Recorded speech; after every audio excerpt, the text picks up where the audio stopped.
অনর্গল ইংরেজি বলতে এই শব্দগুলো আপনাকে অবশ্যই জানতে হবে।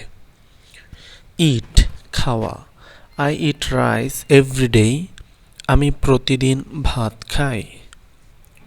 গো যাওয়া, we go to school together, আমরা একসাথে স্কুলে যাই। রাইট লেখা, she writes a letter to her mother, সে তার মাকে একটি চিঠি লেখে। রিড পড়া, he reads the newspaper every morning, সে প্রতিদিন সকালে সংবাদপত্র পড়ে। স্লিপ ঘুমানো, you should sleep 8 hours a night, আপনার রাতে 8 ঘন্টা ঘুমানো উচিত। ওয়াক হাঁটা, they walk in the park regularly, তারা নিয়মিত পার্কে হাঁটে। রান দৌড়ানো, the boy can run very fast, ছেলেটি খুব দ্রুত দৌড়াতে পারে।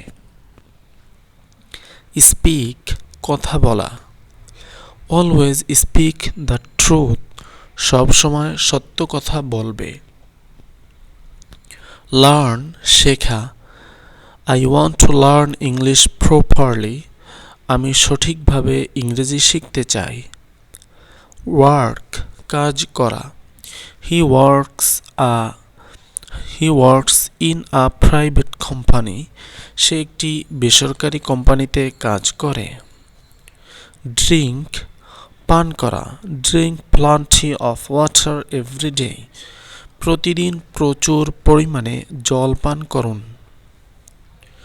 বাই কেনা, I will buy a new book tomorrow, আমি আগামীকাল একটি নতুন বই কিনব।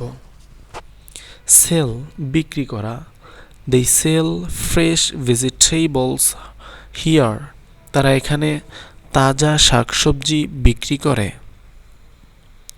মেক তৈরি করা, my mother makes delicious food, আমার মা সুস্বাদু খাবার তৈরি করেন। থিঙ্ক চিন্তা করা, থিঙ্ক বিফোর ইউ স্পিক, কথা বলার আগে চিন্তা করো। হেল্প সাহায্য করা, we should help the poor people, আমাদের দরিদ্র মানুষকে সাহায্য করা উচিত। আন্ডারস্ট্যান্ড বুঝতে পারা, do you understand my point, তুমি কি আমার কথা বুঝতে পারছো?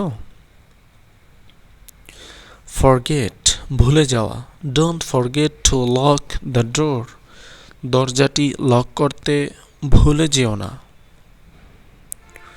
রিমেম্বার মনে রাখা, I always remember your advice, আমি সবসময় তোমার উপদেশ মনে রাখি।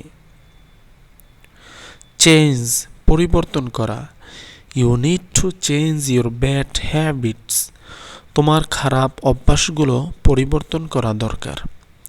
Please subscribe this channel and watch this video.